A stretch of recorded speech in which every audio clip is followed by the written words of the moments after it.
ನಮಸ್ಕಾರ. ಯಾರಾದರೂ ನಿಮ್ಮ ಮೆಸೇಜಿಗೆ ರಿಪ್ಲೈ ಮಾಡ್ತಾ ಇಲ್ವಾ? ಇಗ್ನೋರ್ ಮಾಡ್ತಾ ಇದ್ದಾರಾ? ಅದರಿಂದ ನಿಮ್ಮ ಕಾನ್ಫಿಡೆನ್ಸ್ ಕಡಿಮೆ ಆಗ್ತಾ ಇದೆಯಾ? ಮನಸ್ಸಿಗೆ ತುಂಬಾನೇ ನೋವಾಗ್ತಾ ಇದೆಯಾ?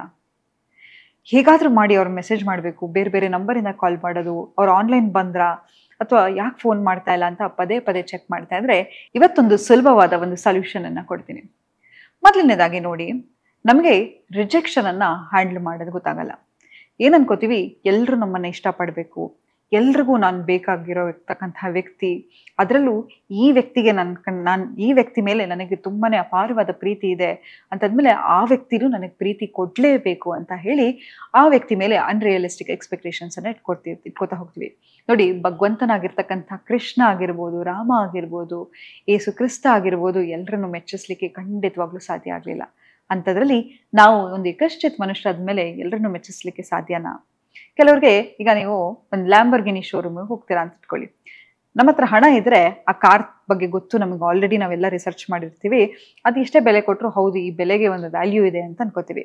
ಅದೇ ಯಾವಾಗ ನಮಗೆ ಅದನ್ನ ಕೊಂಡ್ಕೊಳ್ಳೋ ಶಕ್ತಿ ಇರಲ್ವೋ ಆಗ ಆ ಶೋರೂಮ್ಗೆ ಹೋಗ್ಬಿಟ್ಟು, ಅಯ್ಯೋ ಈ ಕಾರ್ ಏನು ಗ್ರೌಂಡ್ ಕ್ಲಿಯರೆನ್ಸ್ ಇಲ್ಲ, ಇದಕ್ಕೆ ಯಾರು 3 ಕೋಟಿ 4 ಕೋಟಿ ಕೊಡ್ತಾರ, ಮಾಡಕ್ ಕೆಲಸ ಇಲ್ಲ, ಯಾರೋ ದಡ್ಡನೆ ಕೊಡೋದು ಅಂತ ಹೇಳಿ ಬೈಕೊಂಡು ಹೋಗ್ತೀವಿ. ಹಾಗೆ ನೀವು ಲ್ಯಾಂಬರ್ಗಿನಿ, ನಿಮ್ಮನ್ನ ಅಫೋರ್ಡ್ ಮಾಡೋರು ಮಾತ್ರ ನಿಮ್ಮ ಬೆಲೆ ಗೊತ್ತಿರ್ಲಿಕ್ಕೆ ಸಾಧ್ಯ. ನೋಡಿ, ನೀವೆಷ್ಟು ಅದ್ಭುತವಾದ ವ್ಯಕ್ತಿ ಅಂತ ಹೇಳಿದ್ರೆ ನಿಮ್ಮ ಫ್ರೆಂಡ್ಸ್ ನಿಮ್ಮನ್ನ ಇಷ್ಟಪಡ್ತಾ ಇರ್ತಾರೆ, ನಿಮ್ಮ ತಂದೆ ತಾಯಿಗಳು ನಿಮ್ಮನ್ನ ಇಷ್ಟಪಡ್ತಾ ಇರ್ತಾರೆ, ನಿಮ್ಮ ಕೊಲೀಗ್ಸ್ ಇಷ್ಟಪಡ್ತಾ ಇರ್ತಾರೆ.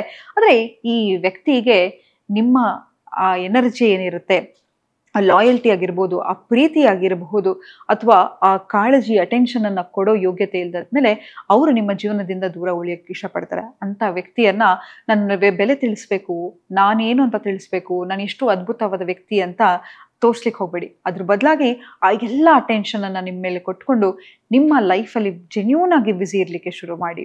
ಪ್ರತಿ ಸತಿ ಆ ವ್ಯಕ್ತಿ ನೆನಪು ಬಂದಾಗ ಒಂದು ಗ್ರೌಂಡಿಂಗ್ ಟೆಕ್ನಿಕ್ ಅನ್ನ ಹೇಳ್ಕೊಡ್ತಾ ಹೋಗ್ತೀನಿ. 5 4 3 2 1 ಅಂತ ಹೇಳಿದ್ರೆ 5 ವಸ್ತುವನ್ನ ನಿಧಾನಕ್ಕೆ ನೋಡೋದು, 4 ವಸ್ತುಗಳನ್ನ ಮುಟ್ಟೋದು, 3 ಸೌಂಡ್ ಅನ್ನ ಕೇಳಿಸ್ಕೊಳ್ಳೋದು, 2 ಸ್ಮೆಲ್ ಅನ್ನ ನೋಡೋದು, 1 ಟೇಸ್ಟ್ ಅನ್ನ ಮಾಡೋದು. ಯಾವಕ್ಕಂತ ಹೇಳಿದ್ರೆ, ಏನಕ್ಕೆ ಈ ಟೆಕ್ನಿಕ್ ಹೇಳ್ಕೊಡ್ತಾ ಇದ್ದೀನಿ ಅಂತ ಹೇಳಿದ್ರೆ, ನಾವ್ ಏನ್ ಮಾಡ್ತೀವಿ, ಯಾರಾದ್ರೂ ನಮ್ಮನ್ನ ರಿಜೆಕ್ಟ್ ಮಾಡ್ತಾ ಇದ್ರೆ ಅವ್ರು ನಮ್ಮ ಜೊತೆ ಚೆನ್ನಾಗಿರೋ ಹಾಗೆ, ಅವ್ರು ನಮ್ಗೆ ಪ್ರೀತಿ ಕೊಡ್ತಾ ಇರೋ ಹಾಗೆ, ಅಥವಾ ಮತ್ತೊಂದು ಒಂದು ಫ್ಯಾಂಟಸೈಸ್ ಮಾಡ್ಲಿಕ್ಕೆ ಶುರು ಮಾಡ್ಬಿಡ್ತೀವಿ. ಆದ್ರೆ ಅದ್ ಯಾವುದು ರಿಯಾಲಿಟಿ ಆಗಿರಲ್ಲ. ರಿಯಾಲಿಟಿಲಿ ಯಾವಾಗ ಅವ್ರು ನಮ್ಮ ರಿಜೆಕ್ಟ್ ಮಾಡ್ತಾ ಹೋಗ್ತಾರೋ ಆಗ ಇನ್ನೂ ಮನಸ್ಸಿಗೆ ತುಂಬಾನೇ ನೋವಾಗ್ತಾ ಹೋಗುತ್ತೆ, ಒಳಗಾಗ್ತೀವಿ.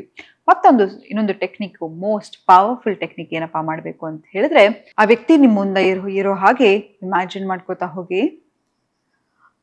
ಒಂದು ವೈಟ್ ಲೈಟ್ ಅನ್ನೋನ್ ಸೋರ್ಸ್ ಇಂದ ಅಂತ ಹೇಳಿದ್ರೆ ಆಕಾಶದಿಂದ ವೈಟ್ ಲೈಟ್ ಆ ವ್ಯಕ್ತಿ ಮೇಲೆ ಬೀಳ್ತಾ ಇರೋ ರೀತಿ ಇಮ್ಯಾಜಿನ್ ಮಾಡ್ಕೋತಾ ಹೋಗಿ. ಒಂದು ದೊಡ್ಡ ಬಾಲು, ಆ ಬಾಲ್ ಒಳಗಡೆ ಆ ವ್ಯಕ್ತಿ ಕೂತಿದ್ದಾರೆ. ಆ ವೈಟ್ ಲೈಟ್ ಇಂದ ಸುತ್ತ ಆ ವ್ಯಕ್ತಿ ಲೈಟ್ ತುಂಬಿದೆ. ನಿಮ್ಮ ಎದೆ ಭಾಗದಿಂದ ಒಂದು ಲವ್ ಎನರ್ಜಿಯನ್ನ ಅವ್ರಿಗೆ ಕಳಿಸ್ತಾ ಇದ್ದೀರಾ, ಒಂದು ಪ್ರೀತಿಯ ಎನರ್ಜಿಯನ್ನ ಪಿಂಕ್, ಬೇಬಿ ಪಿಂಕ್ ಲೈಟ್ ಮೂಲಕ ಆ ವೈಟ್ ಬಾಲ್ ಮೇಲೆ ಪ್ರೊಜೆಕ್ಟ್ ಮಾಡ್ತಾ ಇದ್ದೀರಾ.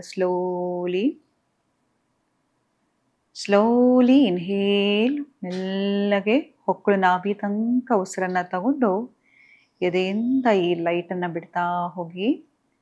ಆ ಪಿಂಕ್ ಲೈಟ್ ಅನ್ನ ಅವ್ರ ಮೇಲೆ ನಿಧಾನವಾಗಿ ಪ್ರೊಜೆಕ್ಟ್ ಮಾಡ್ತಾ ಇದ್ದೀರಾ. ನಿಮ್ಮ ಮನಸ್ಸಲ್ಲಿರ್ತಕ್ಕಂಥ ಎಲ್ಲ ಪ್ರೀತಿ ಆಗಿರಬಹುದು ಅಥವಾ ಟೆನ್ಷನ್ ಆಗಿರ್ಬೋದು, ಏನನ್ನ ಆ ವ್ಯಕ್ತಿಗೆ ಹೇಳಬೇಕು ಅಂತಿದ್ದೀರೋ ಆ ವ್ಯಕ್ತಿಗೆ ಹೇಳ್ತಾ ಹೋಗಿ ಮೆಲ್ಲಗೆ. ಇದೆಲ್ಲವೂ ಕೂಡ ನಿಮ್ಮ ಮನಸ್ಸಿಂದ ಬರ್ತಕ್ಕಂತಹ ಮಾತುಗಳು. ನೀವು ಏನು ಹೇಳಬೇಕು ಅಂತಿರ್ತೀರೋ ಅದನ್ನೆಲ್ಲ ಹೇಳಿದ ನಂತರ ಮತ್ತೊಮ್ಮೆ ಇನ್ಹೇಲ್, ಒಳಗೆ ಪ್ರಾಣವನ್ನ ತಗೊಳ್ಳಿ. Inhale slowly and exhale through your mouth. Inhale and slowly exhale through your mouth. ನಂತರ ಆ ಬಿಳಿ ಬಾಲನ್ನ ಯೂನಿವರ್ಸಿಗೆ ಕಳಿಸೋ ರೀತಿ ಇಮ್ಯಾಜಿನ್ ಮಾಡ್ಕೊಳ್ಳಿ. ನಿಮ್ಗೆ ನೀವು ಹೇಳ್ಕೊಳ್ಳಿ, ಇದು ಯಾವುದೇ ರೀತಿಯ ಔಟ್ಕಮ್ ಆಗಿರಬಹುದು ಅಥವಾ ಏನೇ ಒಂದು ಇದರಿಂದ ಬರ್ತಕ್ಕಂಥ ಯಾವುದೇ ತರದ ಫಲಿತಾಂಶ ಇರಬಹುದು, ಅದು ಎಲ್ಲದರಿಂದ ನಾನು ಡಿಟ್ಯಾಚ್ ಆಗಿದ್ದೀನಿ, ಈ ವ್ಯಕ್ತಿಯಿಂದ ನಾನು ಡಿಟ್ಯಾಚ್ ಆಗಿದ್ದೀನಿ, ಈ ಔಟ್ಕಮ್ ಇಂದ ಡಿಟ್ಯಾಚ್ ಆಗಿದ್ದೀನಿ, ನನ್ನ ಮೇಲೆ ನಾನು ಕಾನ್ಸಂಟ್ರೇಷನ್ ಮಾಡ್ಕೋತಾ ಹೋಗ್ತೀನಿ, ಈ ವ್ಯಕ್ತಿ ಬಗ್ಗೆ ಆಲೋಚನೆಯನ್ನ ಬಿಟ್ಟು ನನ್ನ ಮೇಲೆ ನಾನು ಫೋಕಸ್ ಮಾಡ್ಕೋತಾ ಹೋಗ್ತೀನಿ ಅಂತ ಹೇಳಿ ಕಂಟಿನ್ಯೂಸ್ ಆಗಿ 3 days ಇದನ್ನ ಮಾಡ್ತಾ ಹೋಗಿ. ಗ್ರ್ಯಾಜುಯಲಿ ನಿಮ್ಗೆ ಆ ವ್ಯಕ್ತಿ ಮೇಲೆ ಇರ್ತಕ್ಕಂಥ ಎಕ್ಸ್ಪೆಕ್ಟೇಷನ್ ಆಗಿರಬಹುದು ಅಥವಾ ಒಂದು ಕನೆಕ್ಷನ್ ಆಗಿರಬಹುದು ಕ್ರಮೇಣವಾಗಿ ಕಡಿಮೆ ಆಗ್ತಾ ಹೋಗುತ್ತೆ. ಅದಲ್ಲದೆ ಎನರ್ಜೆಟಿಕಲಿ ನೀವು ಆ ವ್ಯಕ್ತಿ ಜೊತೆ ಕನೆಕ್ಟ್ ಆಗಿರ್ತೀರಾ. ನೀವು ಏನು ಹೇಳಬೇಕು ಅಂತಿರ್ತೀರೋ ಅದೆಲ್ಲವೂ ಆ ವ್ಯಕ್ತಿಗೆ ಗೊತ್ತಿದ್ದೋ ಗೊತ್ತಿಲ್ಲದೆಲ್ಲನೋ ಆ ವ್ಯಕ್ತಿಯ ಸುಪ್ತ ಮನಸ್ಸಲ್ಲಿ ಕೂತಿರುತ್ತೆ ಅಂತ ಹೇಳ್ತಾ ಇವತ್ತಿನ ಸಂಚಿಕೆಯನ್ನು ನಾನು ಮುಕ್ತಾಯಗೊಳಿಸ್ತಿದ್ದೀನಿ. ಧನ್ಯವಾದಗಳು.